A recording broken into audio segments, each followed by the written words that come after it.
Hello from Full Circle Food Project. Today we'll be showing you how to make these tasty Mediterranean turkey meatballs using an air fryer. For this recipe you'll need 500 grams of turkey mince, 100 grams of crumbled feta or feta style cheese, half a teaspoon each of salt, pepper, mixed herbs and garlic granules, and 1 tablespoon of tomato puree.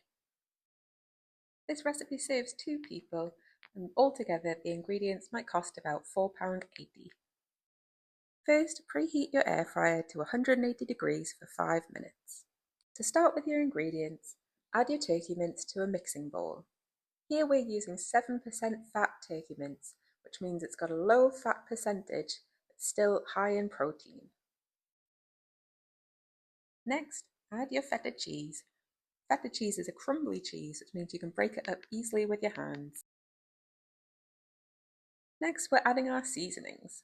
Here we're using about half a teaspoon each of salt, pepper, mixed herbs and garlic granules. At Full Circle Food Project we like to encourage you to get creative with your seasonings. See what you like. Some people prefer spicy foods, so if you would like to make your meatballs spicier, you could try adding chili powder to taste. Once you've added your tablespoon of tomato puree and all of your seasonings, it's time to combine all the ingredients.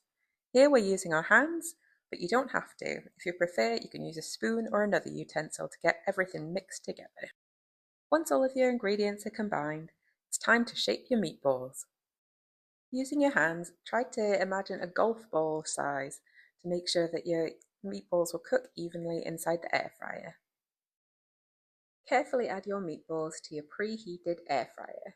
The meatballs should take about 15 minutes to cook, but make sure to give them a little shake once or twice during the cooking time. Once your meatballs are cooked, carefully take them out of the air fryer using tongs. You can serve up your meatballs however you like.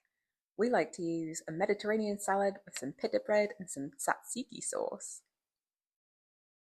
For more from Full Circle Food Project, please visit our website where you can join our newsletter and find interesting new recipes every month.